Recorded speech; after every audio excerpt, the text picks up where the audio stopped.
योगी के निशाने पर आजम। ये मैं क्यों कह रहा हूं?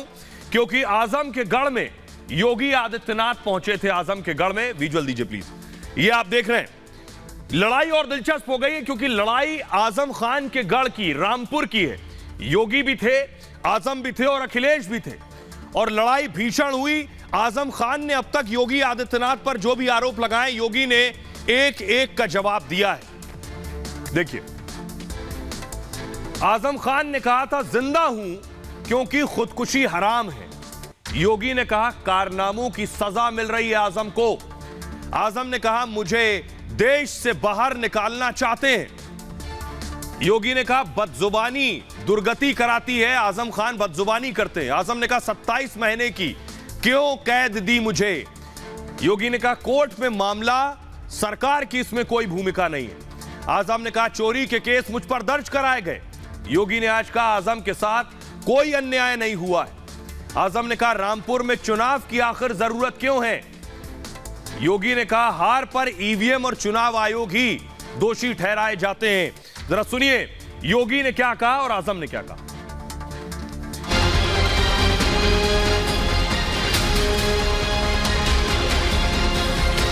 आजम खान के गढ़ में योगी की हुंकार। रामपुर अब उन अवसरवादी हाथों के खिलाफों का खिलौना नहीं बनेगा जो 200 वर्ष पुराने मदरसे को बंद करके अपनी जागीर बनाने का काम करते थे। रामपुर में गरजे योगी आदित्यनाथ। भाइयों बहनों, अगर अपने कारनामों को ये लोग दोषी ठहरा करके जनता के सामने माफी मांगते, हो सकता जनता जनार्दन उन पर रहम करती। लोकसभा के बाद रामपुर विधानसभा भी छीन लेंगे योगी। 27 महीने की तनहा कोठरी की कैद क्यों दी आपने? व्यक्ति के कारनामे उसको उसके कार्यों की सजा देती है। जिसने जो किया होगा वह फल भी भोगेगा। योगी ने दीवारें खुदवा कर भी आजम खान के पाप बाहर निकाल लिए थे। योगी की पुलिस ने आजम की दीवारों के अंदर छिपाई गई चोरी की किताबें भी हथौड़ा चलवा कर निकलवा ली थी।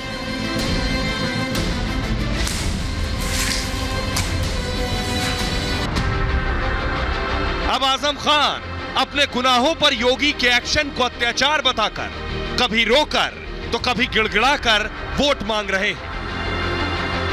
तो योगी आदित्यनाथ आजम को कर्मों और कारनामों की सजा याद दिला रहे हैं। मेरी सांसें क्यों छीन ली आपने? 27 महीने की तनहा कोठरी की कैद क्यों दी आपने हमको? क्या गलती थी हमारी? क्या खता थी हमारी? गुनाह बताओ हमारा, क्यों हुआ हमारा दुश्मन? कि जो समाजवादी पार्टी के एक नेता लगातार आपके बीच में आकर के कह रहे हैं कि उनके साथ अन्याय हुआ है, मुझे लगता है इससे ज्यादा गुमराह करने वाला दूसरा वक्तव्य हो ही नहीं सकता। व्यक्ति के कारनामे उसको उसके कार्यों की सजा देती है। जिसने जो किया होगा वह फल भी भोगेगा। मामले न्यायालय में है, मेरिट के आधार पर न्यायालय निर्णय ले रही है, तो उसमें सरकार और पार्टी को दोषारोपण करने का कोई मतलब नहीं होता है।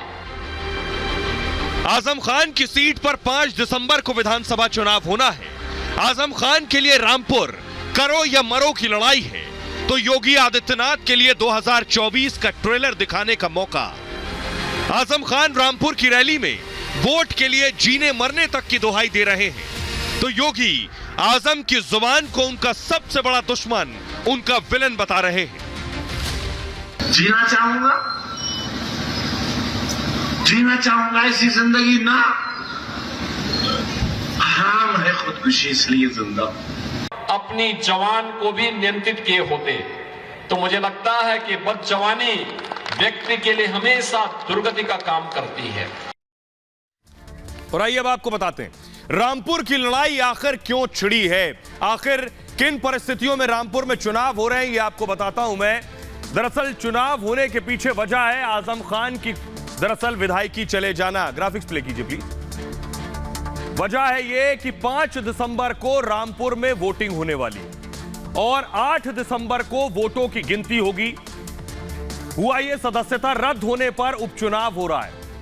वोटिंग का अधिकार आजम खान से छीन लिया गया, सदस्यता भी चली गई। हेट स्पीच मामले में उनकी विधायकी गई है। साथ ही साथ 2019 में विवादित बयान पर कार्रवाई हुई है। रामपुर सीट पर 40% हिंदू वोटर हैं, 60% मुस्लिम वोटर हैं। यहां कभी भी हिंदू विधायक आज तक रामपुर में नहीं चुना गया। 2019 में आजम ने एमएलए पद यहां से छोड़ दिया था। लोकसभा सीट जीतने के बाद इस्तीफा दिया था। विधानसभा चुनाव में आजम की जीत हुई। रामपुर से बीजेपी के आकाश सक्सेना को हराया था और इस बार आकाश फिर से बीजेपी के उम्मीदवार हैं। विधानसभा के लिए आसिम रजा समाजवादी पार्टी के जो उम्मीदवार हैं, रामपुर में उपचुनाव में बीजेपी की जीत हुई थी। बीजेपी उम्मीदवार घनश्याम लोधी जीते थे उपचुनाव भी। आजम के करीबी आसिम को हरा दिया था। आपको सुनवाते हैं। अब सवाल यह है कि आजम खान को जब हार का डर सता रहा है, यानी उन्हें लग रहा है रामपुर लोकसभा हार चुके हैं, रामपुर विधानसभा भी हार जाएंगे, तो अब वो कह रहे हैं चुनाव आयोग पर आरोप पड़ रहे हैं। योगी कह रहे हैं जब ये हारते हैं तो ईवीएम और इलेक्शन कमीशन को जिम्मेदार ठहराते हैं। सुनिए। 24 घंटे नहीं बल्कि 24 मिनट के अंदर मेरी मेंबरशिप खारिज करके इलेक्शन कमीशन नए चुनाव का ऐलान नहीं कर देता। इलेक्शन कमीशन ने ऐलान कर दिया कि रामपुर में इलेक्शन होगा। विधानसभा 37 नहीं बल्कि हड़बड़ाहट में विधानसभा 38 की सीट को वैकेंट डिक्लेयर कर दिया और अगले दिन चुनाव की तैयारियां शुरू हो गई। इतनी जल्दी है मेरी बर्बादी की। और ये तो समाजवादी पार्टी की हमेशा से नियत रही है, जब वो चुनाव हारती है तो पहले इलेक्शन कमीशन को दोषी ठहराती है, फिर वह ईवीएम को दोषी ठहराती है, फिर प्रशासन को दोषी ठहराती है और फिर पुलिस कर्मियों को दोषी ठहराती है, लेकिन अपने कारनामों को कभी वे लोग दोषी नहीं ठहराते हैं। योगी कह रहे हैं आजम खान अपने कारनामों और कर्मों को दोष नहीं दे रहे। आजम खान योगी आदित्यनाथ को दे रहे हैं। ये तस्वीरें कोई भूला नहीं है जब हथौड़े चले थे और हथौड़े चलने के बाद दीवार तोड़कर किताबें निकली थी। आजम खान ने महंगी किताबें इन दीवारों में छिपाई थी और हथौड़ों के जरिए योगी की पुलिस ने दीवारों को खोदा तो अंदर से किताबें निकली। कैसे, ये मैं दिखाने जा रहा हूं। दर्जनों मुकदमे, दर्जनों केस आजम खान के ऊपर दर्ज हैं। ये ऐसा ही नहीं है, बिला वजह नहीं है और बिना वजह केस दर्ज भी नहीं होता है। देखिए, अब ये दीवार टूटेगी, ये देखिए टूट गई। दीवार टूटी और अंदर से किताबें निकली थी। आजम खान की दीवार थी, योगी की पुलिस ने तोड़ी थी। आजम खान पर अब देखिए केस कितने, 89 केस, 89 केस दर्ज है आजम खान पर। 27 महीने जेल में रहे, उसके बाद रिहा हुए जमानत पर है। 20 मई को आजम खान को जमानत मिली थी और पत्नी और बेटे पर भी कई केसेस, कई मुकदमे दर्ज हैं। किसानों की जमीन हड़पने का आरोप आजम खान पर। जौहर यूनिवर्सिटी के नाम पर जमीन हड़पी थी आजम ने। मुर्गी चोरी, भैंस चोरी का आरोप भी आजम पर है। किताबों की चोरी, फर्नीचर की चोरी भी, ये इल्जामात भी उनके ऊपर हैं। गवाहों को धमकाने का आरोप भी आजम खान पर है। आजम पर एक और नया केस दर्ज हुआ, अभी कल ही दर्ज हुआ। महिलाओं पर विवादित टिप्पणी का आरोप है और रामपुर के थानागंज में यह केस दर्ज हुआ है। शहनाज ने आजम पर केस दर्ज कराया है। महिलाओं पर अभद्र टिप्पणी की थी आजम खान ने, उसके बाद उन पर यह मुकदमा दर्ज हुआ है। आइए अब आपको सुनवाते हैं। आजम खान बता रहे हैं उन पर कौन से केस दर्ज हैं, किस चोरी में दर्ज हैं। तो योगी भी बता रहे हैं कि आजम खान ने मदरसे की किताबें भी चोरी करवा ली। सुनिए। मैं मुर्गी डकैत हूँ, चोर नहीं। और ये डकैती मैंने डलवाई है कि जाओ मुर्गी का डाका मार लाओ। बकरी की डकैती, भैंस की डकैती, किताब की डकैती, फर्नीचर की डकैती। जिसकी बीवी असिस्टेंट प्रोफेसर से रिटायर हुई हो, एक बार राज्यसभा की मेंबर रही हो, एक बार विधानसभा की शहर से एमएलए रही हो। मेरा बेटा जो दूसरी बार एमएलए है, गलगोटिया से एमटेक पास है। हम तीनों ने मिनिस्टर होते हुए एक शराब की दुकान लूटी। जो 200 वर्ष पुराने मदरसे को बंद करके अपनी जागीर बनाने का काम करते थे, जो यहाँ के ऐतिहासिक पांडुलिपियों को जबरन चोरी करवा करके उनको नष्ट करना चाहते थे। एक धरोहर थी रामपुर की, लेकिन रामपुर की इस धरोहर को नष्ट करने का काम किया गया। भाइयों बहनों, स्कूल बच्चों के पढ़ने के लिए होता है, मदरसे तालीम देने के माध्यम होते हैं। 200 वर्ष पुराना पांडुलिपियां आने वाली पीढ़ी की एक धरोहर होती है, लेकिन कुछ लोगों ने उसे अपनी बपौती बना करके नष्ट करने का प्रयास किया। दरअसल आजम खान ने जो बोया है वही वो काट रहे हैं। एक आध लोग नहीं है जो आजम खान के खिलाफ हो। आजम खान की बहुत करीबी रही जया प्रदा, जो कि खुद सांसद थी रामपुर से। आजम खान ने चुनाव लड़वाया, जितवाया भी, ऐसा कहा जाता है, लेकिन फिर हरवाने में पूरी कोशिश करते रहे। जया प्रदा भी आज आजम खान पर हमला बोल रही हैं। क्या कह रही हैं, सुनिए जरा। इसलिए बर्बाद हो गए। किसने बर्बाद किया है आपको? आपने खुद अपने कर्मों का जो फल है वो आज आपके लिए मिल रहा है।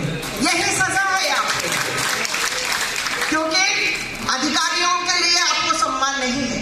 जो IAS ऑफिसर है, जो DM के स्टेटस के हैं, उनको आप इतना तो आप उम्मीद करते हैं कि वो आगे आपका चप्पल साफ करें। ऐसा हो सकता है? जो जिला के लिए काम कर रहे हैं, उनके डेवलपमेंट के लिए काम कर रहे हैं, पढ़े लिखे लोग हैं, उन लोगों को आप इतना उम्मीद करते हैं कि आपके जूता साफ करें। लेकिन इस सब के बीच योगी की सरकार गिराने की भी साजिश हो रही। कुछ लोगों को अच्छा नहीं लग रहा है कि योगी आदित्यनाथ और बाबा की सरकार है यूपी में। डर किसे होगा? डर उसे होगा जिसकी कुछ फाइलों में छिपा होगा। अखिलेश यादव चाहते हैं योगी की सरकार गिर जाए। अखिलेश यादव चाहते हैं योगी के कुछ विधायक उनके पास आ जाएं, वो सरकार बना लें।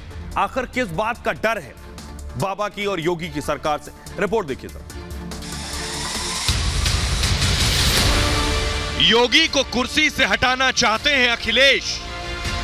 ये बाबा की सरकार गिराने की साजिश। योगी आदित्यनाथ की सरकार के एक्शन से अखिलेश यादव छटपटा रहे हैं।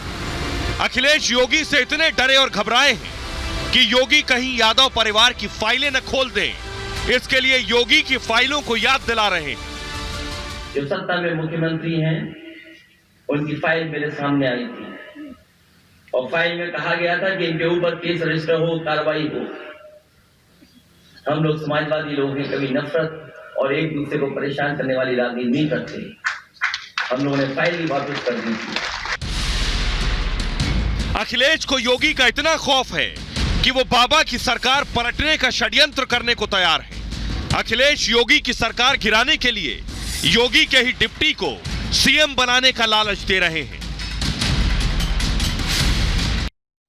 अब आइए आपको बताने जा रहे हैं अखिलेश की साजिश और षड्यंत्र है क्या। अखिलेश चाहते कैसे योगी आदित्यनाथ की सरकार पलट देंगे और क्या यह संभव भी है? साइकिल पर अखिलेश यादव आपको नजर आ रहे हैं और इधर योगी आदित्यनाथ और उनके 2 डिप्टी। कैसे गिराएंगे अखिलेश सरकार?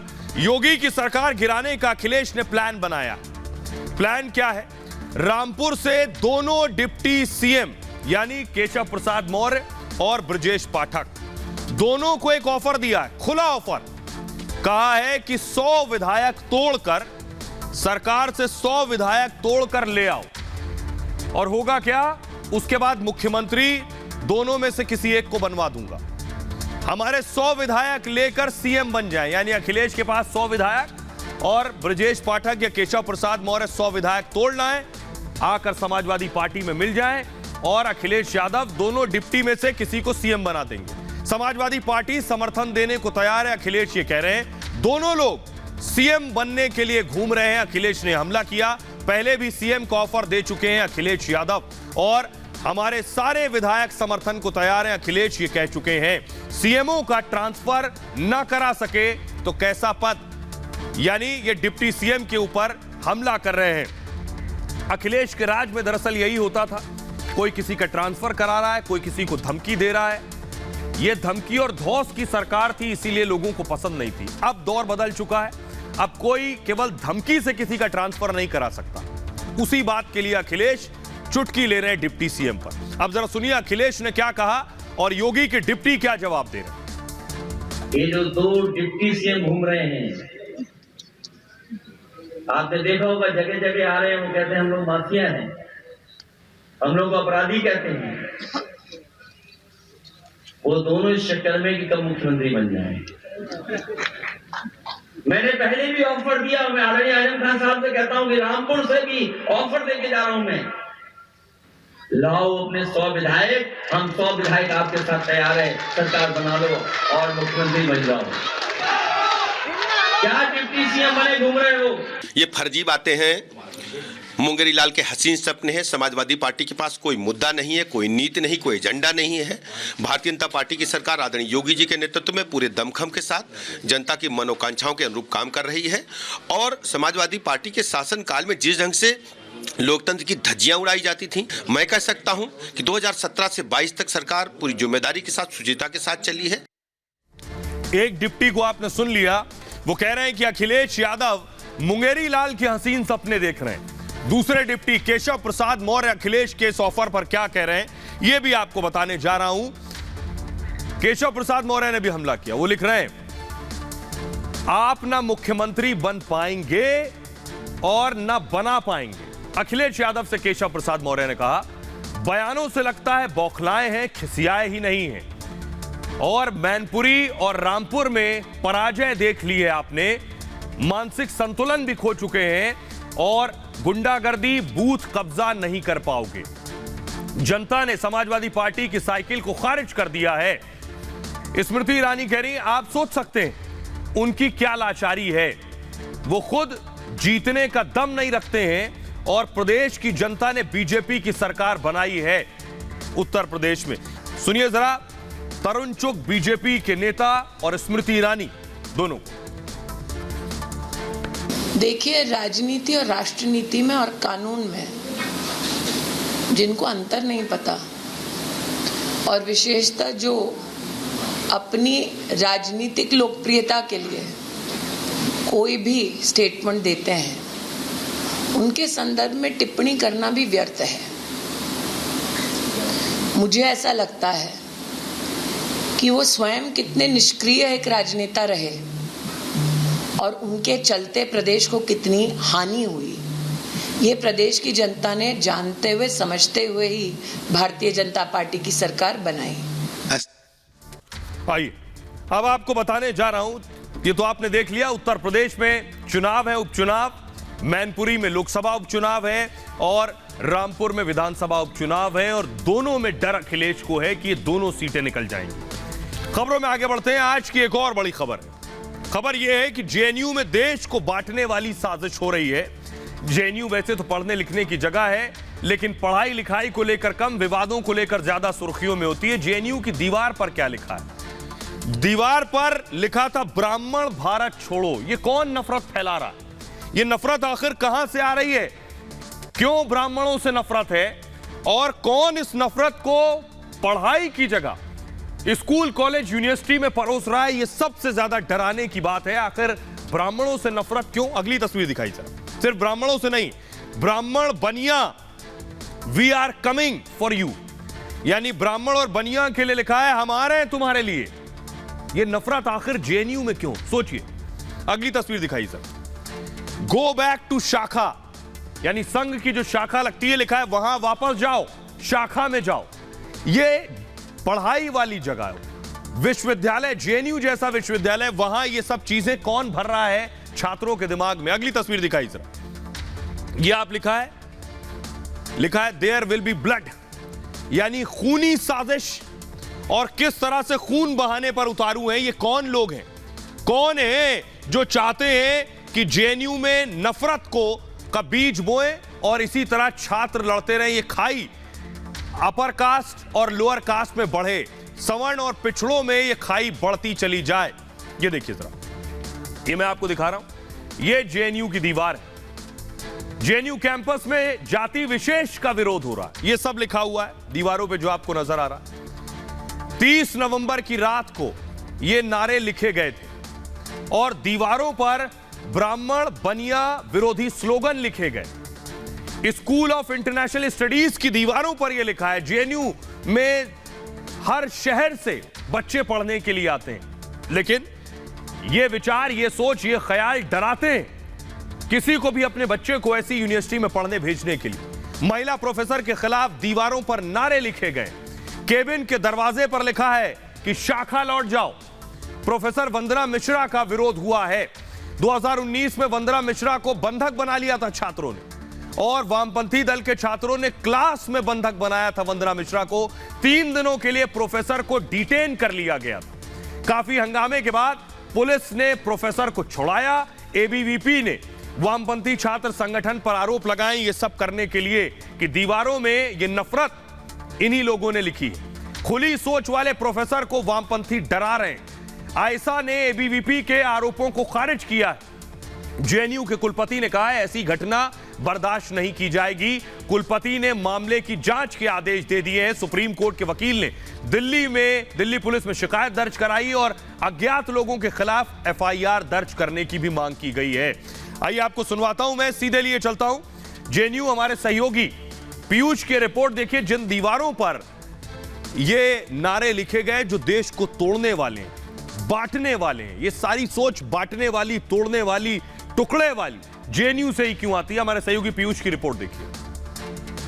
आप देख सकते हैं किस तरह से जो है नारे लिखे गए हैं दीवारों पे, जिस पे लिखा हुआ है देयर विल बी ब्लड, यानी कि हर जगह खून होगा। और इसी तरह के नारे जो है वो दूसरी दीवारों पर भी लिखे गए हैं। और ये इस पर जो है जो नारे लिखे गए हैं वो जाति सूचक नारे भी लिखे गए हैं जो ब्राह्मण कम्युनिटी और बनिया कम्युनिटी के खिलाफ लिखे गए हैं। आप देख सकते हैं यहाँ पर एक नारा और लिखा हुआ है जिसपे लिखा हुआ है ब्राह्मण्स लीव द कैंपस, जिसका मतलब है कि ब्राह्मण जो लोग हैं वो कैंपस को छोड़ दें। इस पूरे मसले को लेकर बहुत विवाद खड़ा हो गया है, जिसमें जिन प्रशासन ने अब हाई लेवल का जो प्रोब है उसको सेटअप, मुस्लिम संगठन जो है उसको ऊपर उसका प्रतिबंध हो और ऐसा का प्रतिबंध जो है वो जेएनयू कैंपस से हो। दूसरी बात ये कहते हुए बीजेपी की इससे पहले भी इस तरह के सबके नारे लिखे गए हैं। इसके बाद देश भर से प्रतिक्रियाएं आ रही हैं। मंत्री बयान दे रहे हैं, क्यों? क्योंकि जेएनयू छोटी जगह नहीं है। ये वही जेएनयू है जहां अफजल हम शर्मिंदा के नारे लगते हैं। ये वही जेएनयू है जहां टुकड़े टुकड़े के नारे लगते हैं। और ये वही जेएनयू है जहां ब्राह्मणों को भारत छोड़ने की बात की जा रही है। यानी अफजल से तो मोहब्बत है लेकिन ब्राह्मणों से नफरत है, सवर्णों से नफरत है। गिरिराज सिंह को सुनिए क्या कह रहे हैं। जेएनयू एक शिक्षा का मंदिर था, लेकिन टुकड़े टुकड़े गैंग ने जेएनयू को देशद्रोह का केंद्र बनाने की पूरी कोशिश की।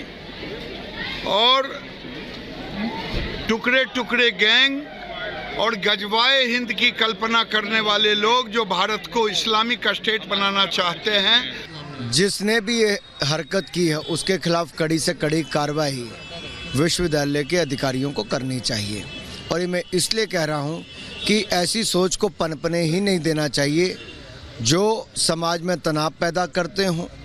और ये वही स्थान है जहाँ पर आपने देखा होगा कुछ साल पहले भारत के टुकड़े हजार इंशाल्लाह के नारे लगते थे, जहां पर a country without a post office के पोस्टर चिपकाए जाते थे, यानी कि देश का नामो निशान मिटाने की सोच रखते थे।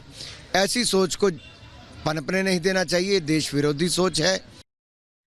अब आइए वो तस्वीर दिखाने जा रहे हैं। मैंने आपको दिखा दी ब्राह्मण भारत छोड़ो, सवर्णों भारत छोड़ो। ये जो तस्वीरें आप देख रहे हैं ये जेएनयू की है। जब आजादी के नारे लग रहे थे, जब नारे लग रहे थे अफजल हम शर्मिंदा है तेरे कातिल जिंदा है, जब नारे लग रहे थे टुकड़े टुकड़े। अगली तस्वीर दिखाइए जरा, ये आप देख रहे हैं अलग अलग वीडियो 9 फरवरी 2018 के वीडियो है। अल्लाह बोल और इस तरह के विवादित नारे जेएनयू में ही लगे थे। वहां ये नफरत एक आतंकी से प्यार है, एक आतंकी से मोहब्बत है, लेकिन केवल जातियों को नफरतों में बांटना है ये मकसद है। लोग क्या लिख रहे हैं सोशल मीडिया पर, आइए मैं आपको दिखाता हूं। लोगों में बहुत गुस्सा है इस तरह के विचारों के बाद, इस तरह की ज़हनियत के बाद। देखिए लोग लिख रहे हैं, पीहा ने लिखा है जिसने ये लिखा है वो भारत छोड़ के चला जाए, उनकी यहां कोई जरूरत नहीं है। सुरेश लिख रहे हैं सांप अधिक जहरीले हो चले हैं। अभिनव ने लिखा दिमाग में जहर भरकर कैसे पढ़ रहे होंगे, परिवार ने भेजा है, पढ़कर अच्छा करियर बनाएंगे। और ये दीवार की पुताई कर रहे हैं यहां आकर। चक्रवर्ती जी लिख रहे हैं, अनन्या चक्रवर्ती लिख रही हैं, उन्हें ऐसी बकवास के लिए समय कैसे मिलता है, सिर्फ ड्रामा है और कुछ नहीं। प्रिंस पांडे लिख रहे हैं अब प्रभु परशुराम जी ही अवतार लें तभी अच्छा है। शैलेंद्र पांडे ने लिखा, ऐसा लिखने वाले लोग ही लोगों को कट्टर बनाते हैं दरअसल।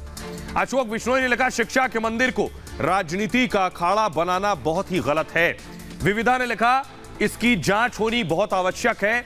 कुछ घिनौनी मानसिकता वालों की वजह से दरअसल पूरा कैंपस बदनाम होगा। अनुज डागर ने लिखा, यह तपोभूमि है, राम भूमि है, भारत भूमि है, क्योंकि यह ब्राह्मण के तपस्या से विकसित हुई है। ऋषभ अवस्थी ने लिखा, याद रखिए, ब्राह्मण भूखा तो सुदामा, ब्राह्मण समझा तो चाणक्य, ब्राह्मण रूठा तो परशुराम। आशीष शर्मा लिख रहे हैं, जेएनयू को बंद कर देना चाहिए। ये प्रतिक्रियाएं सोशल मीडिया पर आ रही हैं। अब जेएनयू के छात्र क्या कह रहे हैं इस भारत विरोधी स्लोगन्स के बाद, सुनिए। लगातार 2014 के बाद में हम लोग यहाँ पर देखेंगे पुरानी मीडिया रिपोर्ट्स को अगर खंगालेंगे तो देखेंगे ये अपना पुराना नैरेटिव, ये जो हमेशा जो चलाते रहे हैं एंटी ब्राह्मणिकल नैरेटिव और जो कास्टिस्ट रिमार्क्स, और यहाँ पर तो इस बार हद कर दी, जेनोसाइड की बात कर रही है, एथनिक क्लींजिंग की बात की जा रही है। मैं यहाँ की राजनीति से बहुत ही स्तब्ध था कि ये किस स्तर की गिरी हुई राजनीति यहाँ हो रही है।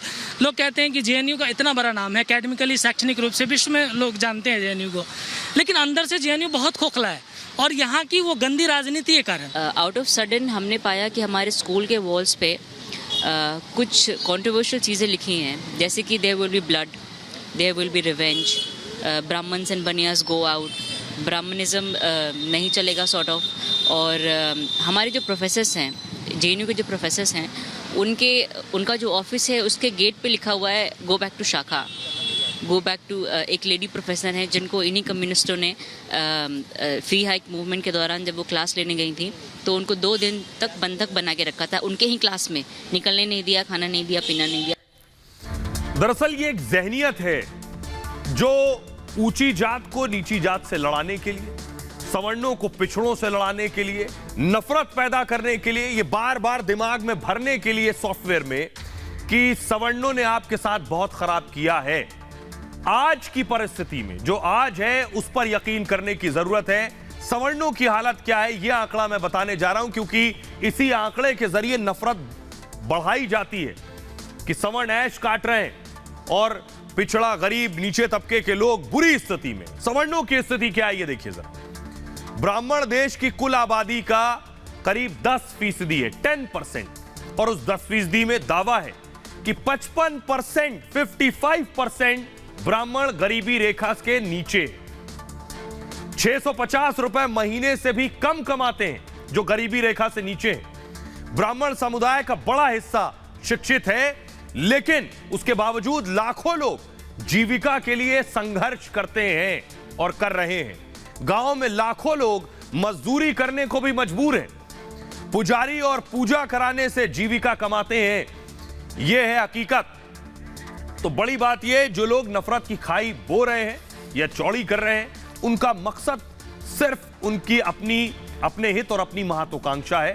देश का इससे सिर्फ नुकसान होगा। खबरों में आगे बढ़ते हैं। आज की एक और बड़ी खबर, अब आपको बदजुबान बदरुद्दीन अजमल से मिलवाने जा रहे हैं। विवादित बोल, ऐसे बोल कि सुनने लायक भी नहीं है। बदरुद्दीन अजमल दरअसल अपने बयानों को लेकर ही जाने जाते हैं। जब से सत्ता में पकड़ कमजोर हुई है तब से इन्हें लगता है कि मैं जितने खराब बयान दूंगा उतना बड़ा नेता बन जाऊंगा, शायद मुसलमान मुझे उतना दोनों हाथ खोल कर इस्तकबाल करेंगे, लेकिन ऐसा है नहीं। अब देखिए हुआ क्या। हेमंता बिस्वा शर्मा ने पिछले दिनों कहा, शादी के नाम पर श्रद्धा को आफताब लेकर आया, शादी नहीं की, 35 टुकड़े कर दिए, टुकड़े फ्रिज में थे, दूसरी लड़की को ले आया और पुलिस ने पूछा हिंदू लड़की ही क्यों लाते हो, तो जवाब दिया हिंदू भावुक है इसलिए लाता हूं। हमारे देश में ऐसे बहुत से आफताब हैं। लव जिहाद पर कठोर कानून जरूरी है, यह हेमंता बिस्वा शर्मा ने कहा। यह कानून बीजेपी ही बना सकती है। अब यह देखिए, अब बदरुद्दीन अजमल क्या कह रहे हैं। हिंदुस्तान के मुख्यमंत्रियों में से एक हैं, यानी शर्मा के लिए मोदी शाह के बाद आपका नंबर आता है। आप खुद 2, 4, 5 लव जिहाद कर लो, हमारी बच्चियों को भगा कर ले जाओ। सोचिए ये दाढ़ी टोपी वाले मौलाना इस तरह के शब्दों का इस्तेमाल कर रहे हैं। कहां रखोगे वो हमको बता देना, हम आपको मिठाई देने आएंगे, झगड़ा करने के लिए नहीं आएंगे। ये बदरुद्दीन अजमल के शब्द हैं, लेकिन ये तो वो शब्द मैंने आपको पढ़कर बताएं जो मैं पढ़ सकता हूं। कुछ ऐसे शब्दों का इस्तेमाल किया जो जुबान से बोल भी नहीं सकता एक इंसान। अब सुनिए जरा। श्रद्धा नाम का एक लड़की को शादी करने का थोड़ा सा जो भी बात करे हम तुमको शादी करेगा ऐसे बोल के दिल्ली लेके गया। शादी तो नहीं हुआ, उनको कैसे मारा, 35 पीस किया, एक ही लड़की को 25 टुकड़ा किया और फ्रीज में डाल देने का बाद श्रद्धा का बॉडी फ्रीज में है और दूसरा लड़की को ले आया डेटिंग करने के लिए। हमारा देश में और कोई ऐसा अब तक श्रद्धा का कहानी है। आज देश को लाख जहाज का खिलाफ सख्त से सख्त कानून का जरूरत है और ये काम कौन कर सकता है? खाली भारतीय जनता पार्टी कर सकता है। अब तो माशाल्लाह इस वक्त पूरे हिंदुस्तान के चीफ मिनिस्टरों में प्राइम मिनिस्टर मोदी के बाद आपका नंबर आ रहा है, अमित शाह जी के बाद आपका नंबर आ रहा है। हाँ, तो इसलिए आपको तो कोई कमी नहीं है। आप 2 4 5 लव जिहाद खुद कर लो, ठीक है। हमारी मुसलमान बच्चियों को भगा के लेके जाओ, कहाँ रखोगे वो जगह हम लोग को बता देना, हम आपको मिठाई देने आएंगे, हम झगड़ा करने नहीं आएंगे। 22 साल में शादी कर लेते हैं लड़कियां, 18 साल सरकार ने इजाजत दी, उसके बाद शादी कर लेते हैं। वो लोग 40 साल से पहले 1 2 3 इलीगल बीवियां रखते हैं, वहां बच्चे होने नहीं देते, उनका खर्चा वो बजाते हैं, मजा उड़ाते हैं। उसके बाद 40 साल के बाद माँ बाप ने मजबूर किया या कहीं फंस गए तो एक शादी कर ली। उसके बाद 40 साल के बाद बच्चा पैदा करने की सलाहियत कहाँ रहती है? तो कैसे उम्मीद रखते हैं कि वहां से इतने बच्चे बढ़ेंगे? तो उनको भी अपनाना चाहिए मुसलमानों के इस फॉर्मूले को कि अपने बच्चों को, जवानों को 20-22 साल में शादियां कराओ, लड़कियों को 18-20 साल की उम्र में शादियां कराओ, फिर देखो आपके यहाँ भी कितने बच्चे पैदा होते हैं। सोचिए मौलाना साहब की जहनियत देखिए पिलर ग्राफिक से। अजमल की जो बदजुबानी है वो अजमल है कौन, उनके बारे में आपको पहले बताते हैं। 15 सालों से राजनीति में है बदरुद्दीन। जमीयत के सहारे सियासत में एंट्री की, जमीयत के असम यूनिट के अध्यक्ष रहे हैं, असम में काफी समय तक किंग मेकर रहे हैं। पार्टियों के नेता बदरुद्दीन से घर मिलने जाते थे। बंगाली मुसलमानों में अच्छी पकड़ है और कांग्रेस से बदरुद्दीन की नजदीकियां हमेशा रही हैं। 2005 में बदरुद्दीन ने पार्टी AIUDF बनाई। 2021 में कांग्रेस के साथ चुनाव का ऐलान किया। कांग्रेस और AIUDF 10 पार्टियों के गठबंधन का हिस्सा बनी। बीजेपी के आने पर बदरुद्दीन की सियासत खत्म हुई, सिमट गई। 2016 में असम में बीजेपी की सरकार आई थी और इसके बाद से बदरुद्दीन का प्रदर्शन लगातार गिरा है। 14 में 14 उम्मीदवार जीते थे बदरुद्दीन के, उसके बाद मूव कीजिए से, और उसके बाद से लगातार ग्राफ गिरता गया है। 19 में और कम हो गया। अब जरा सुनिए जो सियासी प्रतिक्रियाएं आ रही हैं, बीएचपी क्या कह रही है बदरुद्दीन के इस जवाब पर। आज स्वयं मौलाना बदरुद्दीन ने स्वीकार किए और बताए भी, न सिर्फ स्वीकार किए बल्कि बताए भी कि हम तो लफ्ज़ियात करते हैं, आप भी करो, मुस्लिम बेटियों को लेके जाओ। आज बदरुद्दीन अजमल साहब ने बड़ी बात बोला है कि हिंदू लड़की 40 इयर्स तक शादी नहीं करता है और बहुत ही इलीगल काम में जुड़ा रहता है। मैं बदरुद्दीन अजमल साहब को स्पष्ट रूप से बोलता हूँ, आप एक मुस्लिम आदमी हैं और हम लोग हिंदू हैं, हम लोग आपसे सीखना पड़ेगा। मौलाना बदरुद्दीन अजमल साहब ने जो बयान दिया है ये बहुत ही बेहुदा बयान है और मौलाना बदरुद्दीन अजमल एक जनप्रतिनिधि भी हैं और एक धर्म गुरु भी हैं। एक धर्म गुरु होने के साथ साथ दारुल उलूम देवबंद के शोरा के मेंबर भी हैं और ऐसे जिम्मेदार व्यक्ति को ऐसे सांप्रदायिक बयान नहीं देने चाहिए। इन्होंने सनातन धर्म की बहन बेटियों का अपमान किया है और सनातन धर्म के अपमान करने का काम किया है।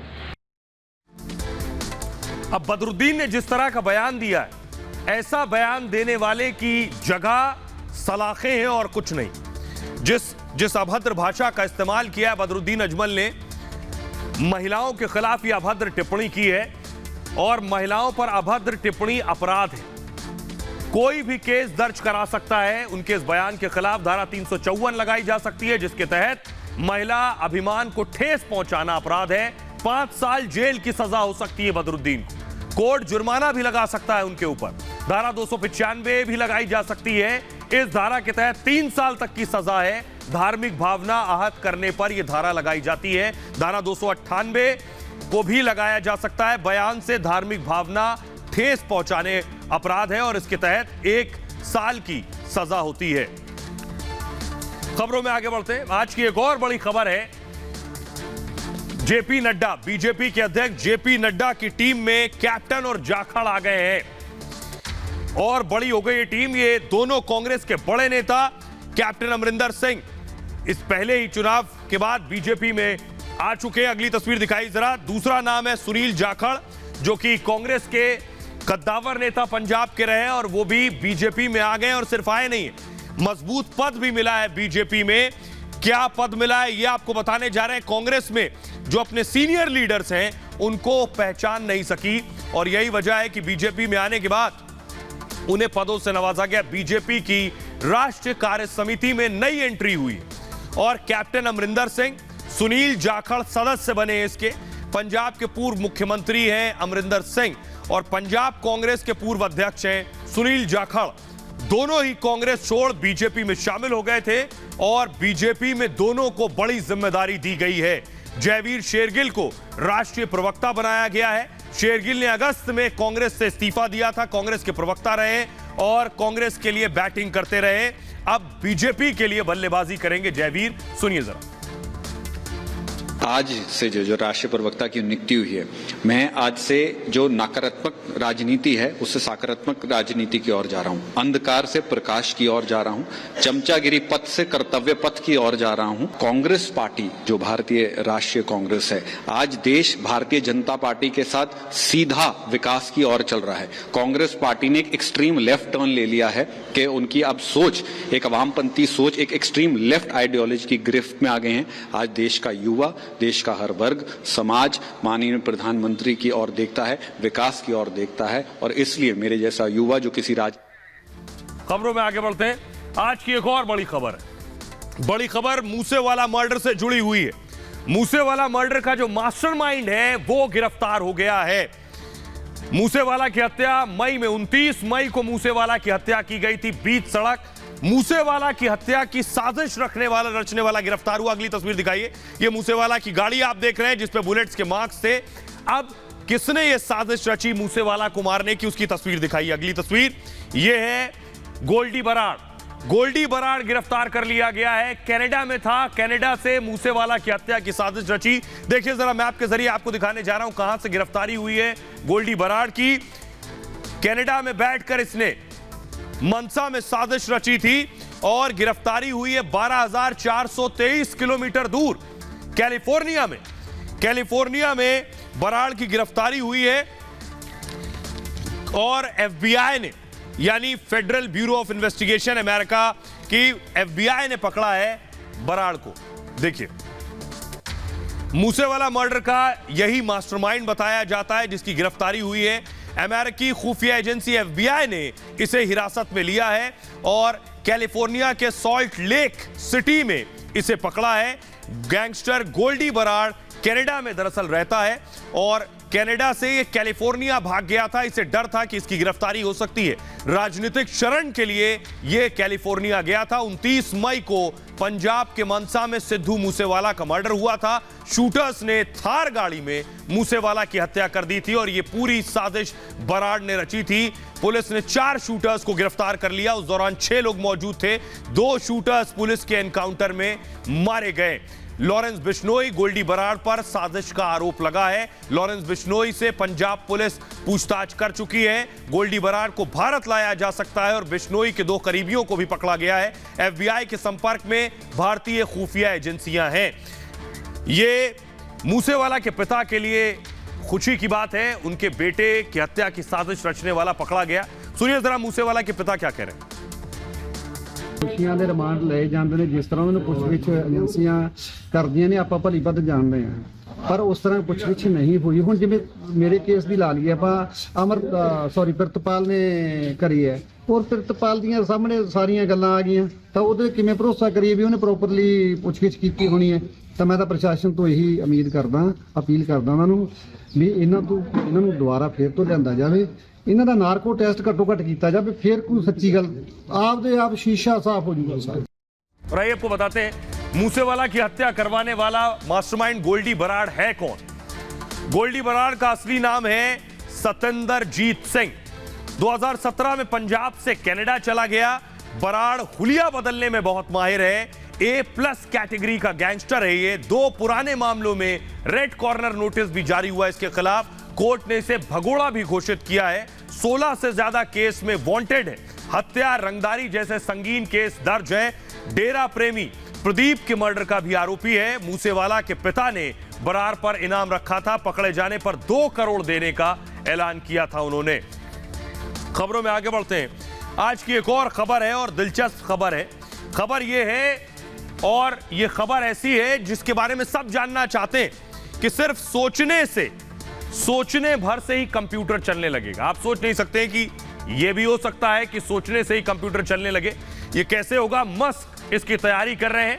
ट्विटर के मालिक मस्क तैयारी कर रहे हैं। बहुत सी कंपनीज हैं मस्क की, बड़े उद्योगपति हैं, अरबपति हैं और दुनिया के कई बड़े जो सबसे रईस लोग हैं उनमें शुमार हैं। ये तस्वीरें जो मैं आपको दिखा रहा हूं, ये आप बंदर देख रहे हैं। सबसे पहले टेस्ट एक बंदर पर किया गया। बंदर सोच रहा था और अपने आप कंप्यूटर लिख रहा था। बंदर के सोचने से ही यह संभव हुआ। यह टेस्ट लिया गया पहले बंदर पर, अब इंसान पर कैसे होगा। आप भी सोचिए कि सोचने भर से यह कैसे हो जाएगा कि आप सोचेंगे और जो सोचेंगे वो हो जाएगा। फिल्मों में तो अच्छा लगता है लेकिन रियलिटी में कैसे होगा, तो दरअसल ध्यान से समझिएगा तभी समझ में आएगा। एलन मस्क एक चिप बना रहे हैं। चिप को दिमाग में लगाया जाएगा। इसका नाम है, ये BCI टेक्नोलॉजी पर आधारित है। ये BCI क्या है ये आपको बताते हैं। BCI का मतलब है ब्रेन कंप्यूटर इंटरफेस, और सिस्टम जो है ब्रेन में इलेक्ट्रोड का इस्तेमाल करेगा। इससे ये न्यूरॉन्स से संकेतों को पढ़ सकेगा। मैं आगे बढ़ूं उससे पहले आपको बताऊं न्यूरॉन्स क्या होता है। आपको मान लीजिए घर में मोबाइल उठाना है तो आपका ब्रेन आपके हाथ को इंस्ट्रक्ट करता है, इशारा करता है कि मोबाइल उठाओ, और आप मोबाइल उठाते हो। लेकिन ब्रेन से हाथ तक ये इंस्ट्रक्शन कैसे आता है? ब्रेन से हाथ तक इंस्ट्रक्शन आता है न्यूरॉन्स के जरिए।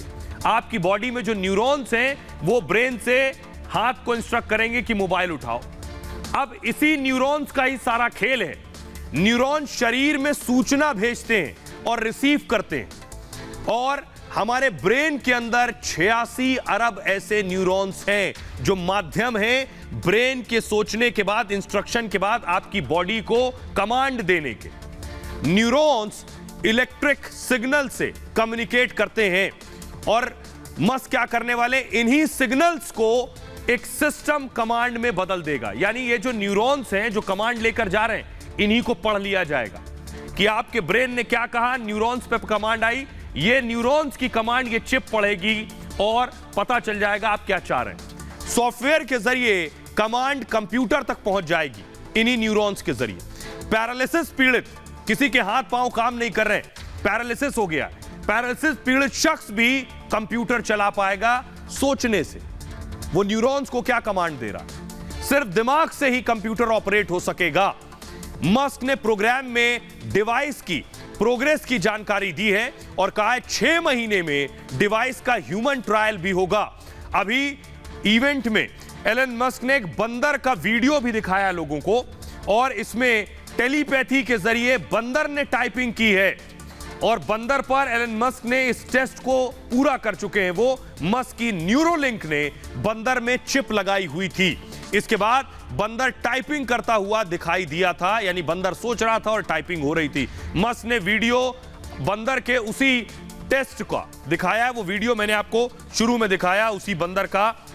अब वो डिवाइस मैं आपको दिखाने जा रहा हूं जो आपके न्यूरॉन्स को रीड करेगी, जिससे ये है वो डिवाइस, इसे आप चिप भी कह सकते हैं। ये है वो चिप जो आपके ब्रेन में लगाई जाएगी, और उसके बाद आप सिर्फ सोचेंगे और काम शुरू हो जाएगा।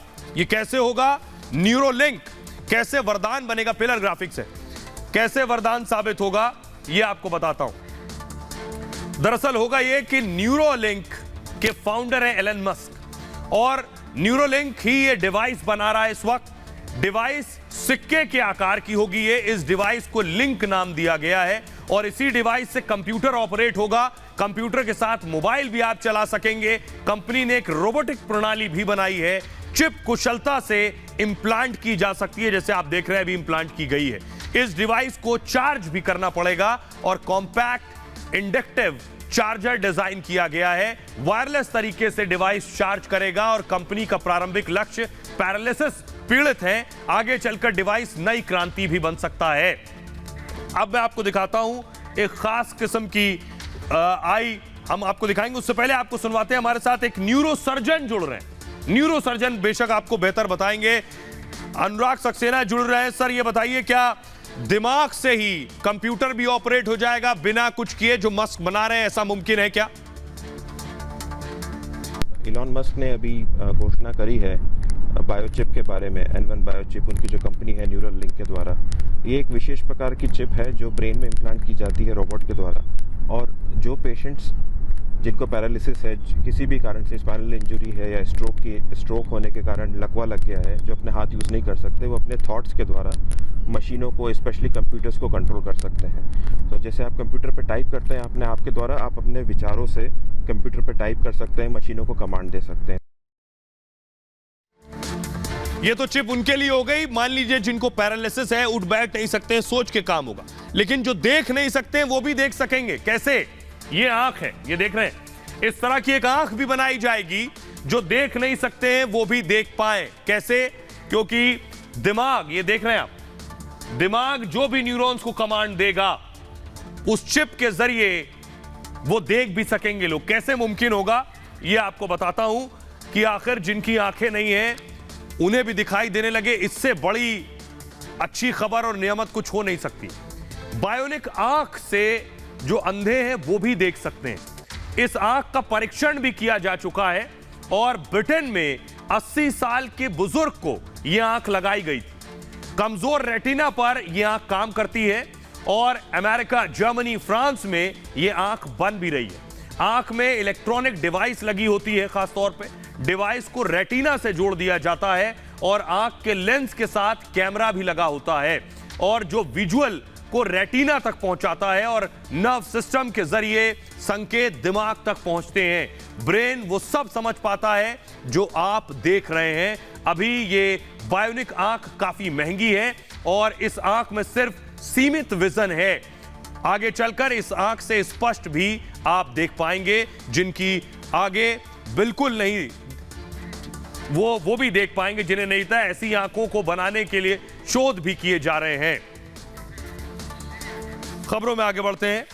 आज की एक और बड़ी खबर है। खबर यह है कि पिछले दिनों कई सर्वर्स डाउन हो गए, कई वेबसाइट्स हैक हो गई। अब खबर यह मिली है कि चीन ने इन्हें हैक किया था। चीनी हैकर्स से सावधान रहने की जरूरत है। इसमें एम्स भी शुमार है।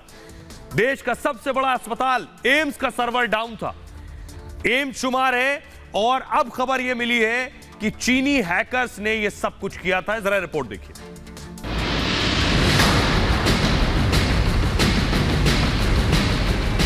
एम्स सर्वर हैकिंग मामले में बड़ा खुलासा हुआ है। चालबाज चीन के हैकर्स ने एम्स के सर्वर को हैक किया था। शुरुआती रिपोर्ट के मुताबिक चीनी हैकर्स ने देश के सबसे बड़े अस्पताल को निशाना बनाया था। इस अस्पताल में वीवीआईपी लोगों का इलाज होता है और चीन के हैकर्स के निशाने पर मशहूर हस्तियों के हेल्थ डेटा और मेडिकल हिस्ट्री थी। वैसे भी चीन की ये पुरानी आदत है। चीनी हैकर्स दुनिया भर में बदनाम हैं। आइए अब आपको बताते हैं इन हैकर्स ने किया क्या। दरअसल इन्होंने क्या किया और कैसे हैक किया, यह आपको बताने जा रहा हूं। दरअसल एम्स, जहां हर रोज हजारों लोग आकर अपना इलाज कराते हैं, लाखों लोग महीने में इलाज कराते हैं, एम्स सर्वर हैकिंग मामले में सबसे बड़ा खुलासा हुआ है। चीनी हैकरों ने 5 सर्वर्स को निशाना बनाया और दिल्ली एम्स में वीवीआईपी का इलाज होता है, आम लोग भी इलाज के लिए जाते हैं। उनका health data medical history safe रहता है इसमें। इसी डेटा की चोरी के लिए सर्वर हैक किया गया और डार्क वेब पर डेटा डाले जाने का शक है। यहां से लेने के बाद शुरुआती रिपोर्ट में चीनी हैकर्स पर शक जताया गया और साइबर दुनिया में डार्क वेब एक तरह से अंडरवर्ल्ड है। बहुत सी चीजें जो प्रतिबंधित हैं, जो बैन है, वो डार्क वेब के जरिए ली जाती हैं। डार्क वेब पर एम्स डेटा सर्च किया जा रहा है और 23 नवंबर को एम्स का सर्वर डाउन हुआ था। एम्स की ऑनलाइन सेवाएं ठप हो गई। उसके बाद 8 दिन तक हैक रहा एम्स का सर्वर। मैनुअल मोड पर एम्स की सेवाएं चलाई गई, जिसके बाद हैकर ने 200 करोड़ की फिरौती मांगी थी। इसको साइबर टेररिज्म नाम दिया गया। 200 करोड़ रुपए मांगे थे, क्रिप्टो करेंसी के तौर पर 200 करोड़ मांगे थे। 4 करोड़ मरीजों के डेटा सिक्योरिटी पर सवाल उठा था। एम्स के सर्वर हैकिंग की जांच शुरू हुई। उसके बाद सीएफएसएल दिल्ली अहमदाबाद की टीम जांच में जुटी और दिल्ली पुलिस ने एनआईए भी जांच कर रही है इस मामले की। जल शक्ति मंत्रालय का ट्विटर हैंडल भी हैक हो गया था। लेकिन आपको बताऊं, एक क्लिक पर कैसे अकाउंट साफ हो जाता है, यह भी बड़ी बात है। इसलिए सावधान रहने की जरूरत है। किसी भी ऐप को आप डाउनलोड कर रहे हैं उससे भी, और अगर आप ऑनलाइन ट्रांजैक्शन करते हैं उनको लेकर भी। ये भारत की बात है में इतना ही। आप अपना बहुत ख्याल रखिए। एक छोटे से ब्रेक के लिए रुक रहे हैं, लौट रहे हैं कुछ और बड़ी खबरों के साथ।